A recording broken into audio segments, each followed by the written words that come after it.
Assalamualaikum Abang Ajar. Saya ada satu soalan. Sebelum saya tanyakan soalan tu, Abang Ajar tahu kan yang Boboiboy boleh pecah kuasa 7? Oh, jadi soalan saya berbunyi macam ni lah. Andai kata yang Boboiboy jaga kuasa dia sampai besar dan seterusnya berkahwin. Kalau kahwin dengan siapa tak beritahu lah. The fan art. Kita tahu yang seorang perempuan hanya boleh mengahwini seorang lelaki, tapi Boboiboy boleh berpecah 7. Dan adakah perempuan yang mengahwini Boboiboy itu sedang mengahwini 7 orang lelaki? Dan macam mana kalau ke-7 Boboiboy itu mengahwini satu perempuan setiap satu? Maksudnya, Boboiboy mengahwini 7 perempuan jika dia bercantum semula. Bang, mandi lama sangat Minggu lepas soalan saya, jadi minggu ni saya nak jawab. Jadi Assalamualaikum, selamat datang ke Melats. Minggu lepas awak tanya saya. Minggu. Kamu tipu lagi. Yelah, susah lah nak buat tiap minggu. Puasa. Jadi ini adalah antara soalan yang dikemukakan dalam Reddit Ajar. Korang tak join lagi tu. Join lah. Dan sebenarnya walaupun soalan ni nampak macam soalan kebudak-budakan, sebenarnya saya sendiri pun asyik terfikir daripada dulu pasal Boboiboy ni. Ada beberapa konsep dia yang mendatangkan sesuatu yang menarik kalau kita fikir dengan mendalam. Tak, bukan macam mana puasa Gopal boleh buat benda jadi makanan. Tak, bukan macam mana alien cakap bahasa Melayu. Konsep menarik yang saya terfikir daripada dulu adalah tentang kuasa Boboiboy yang boleh berpecah dan kemudian bergabung semula menjadi satu orang. Jadi konsep ini mendatangkan beberapa persoalan dan pemikiran falsafah yang kritikal yang saya fikirkan daripada dulu lah. Iaitu, kalau Boboiboy yang asal tu dia sakit perut, lepas tu dia pecah 3. Jadi semua Boboiboy yang lain sakit perut tak? Kalau dia orang sakit perut, benda yang berada dalam perut Boboiboy yang asal tu, dia terbahagi kepada 3 ke ataupun dia pecah sama macam yang asal pada ketiga-tiga perut Boboiboy tu? Ada jawapan tak? Dan kalau kita menyoal siasat daripada segi moralnya pun, dia mendatangkan satu persoalan yang menarik juga. Boboiboy ni kita tahu dia boleh berpecah kepada elemen-elemen tertentu dan setiap elemen ni dia ada karakter. Dia ada personality yang tersendiri. Jadi lebih kurang macam setiap pada mereka membawa individu yang berbeza. Jadi soalannya, katakan Boboiboy tu dia berpecah kepada 7. Jadi satu hari Boboiboy daun dia buat jenayah. Dia mencuri. Kenapa Boboiboy daun yang mencuri? Sebab dia Boboiboy daun.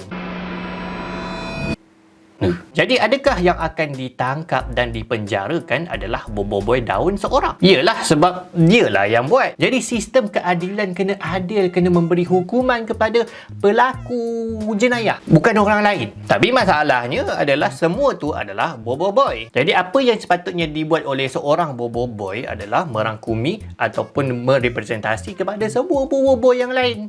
Sebab dia orang sebenarnya satu kan. Jadi semualah kena masuk penjara. Ataupun macam mana kalau lepas Boboiboy daun dah buat jenayah, tiba-tiba dia orang bergabung balik menjadi Boboiboy yang asal. Jadi adakah Boboiboy yang asal ni akan dipertanggungjawabkan dengan tindakan Boboiboy daun? Iyalah kot, sebab Boboiboy daun tu Boboiboy. Tapi Boboiboy ni Boboiboy daun ke?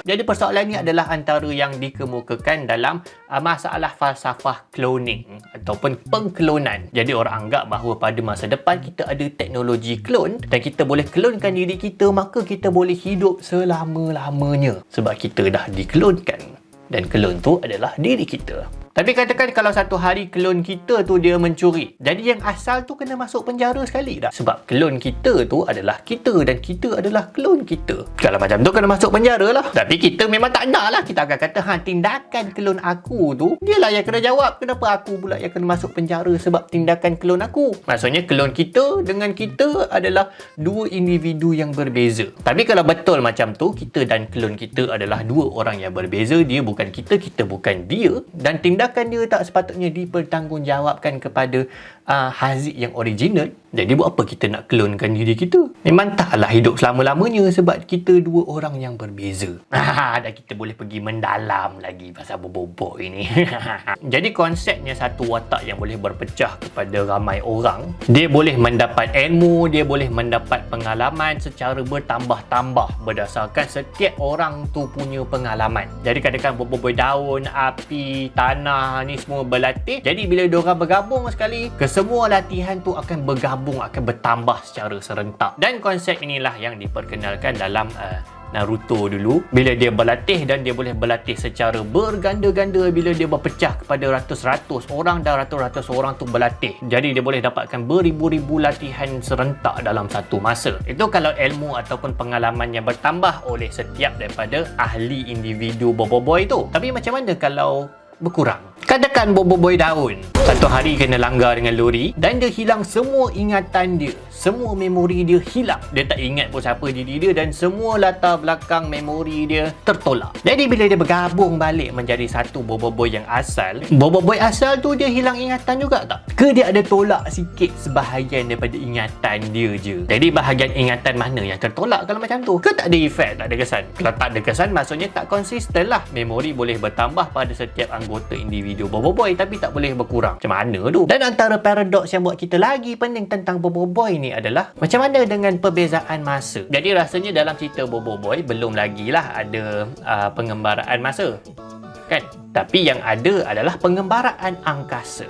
Dan pengembaraan angkasa ni dia berlaku dengan kelajuan yang sangat tinggi lah, menghampiri kelajuan cahaya mungkin. Dan berdasarkan teori relativiti Einstein, dilasi masa ataupun pemanjangan masa, apabila suatu objek ni dia bergerak pada kelajuan cahaya ataupun menghampiri kelajuan cahaya, maka dia akan mengalami masa yang perlahan. Masa bagi dia akan bergerak perlahan. Jadi katakan boboiboy pecah 4, 2 boboiboy tinggal dekat bumi dan 2 lagi mengembara seluruh angkasa daripada kelajuan cahaya. Jadi mungkin 50 tahun dah berlalu pada boboiboy dekat bumi. Sedangkan untuk boboiboy yang mengembara tu mungkin baru setahun yang berlalu. Dan diorang bergabung. Soalan dia, berapa umur boboiboy yang dihasilkan daripada penggabungan tu? Dia akan ikut boboiboy umur 50 tahun lebih, ataupun dia akan ikut boboiboy yang belas-belas tahun tu, ataupun dia ambil kat tengah-tengah. Mana satu? Jadi soalan-soalan ini sememangnya satu paradoks yang kritikal dan perlu dijawab. Masalahnya, macam mana kita nak dapat jawapan? Hanya ada satu cara untuk dapatkan jawapan. Assalamualaikum, Tim Monster. Ini ada beberapa soalan ni. Soalan ni sangat kritikal dan berfalsafah untuk dijawab. Harap-harap jawablah ya. Assalamualaikum. Apa faedah aku buat video ni entah?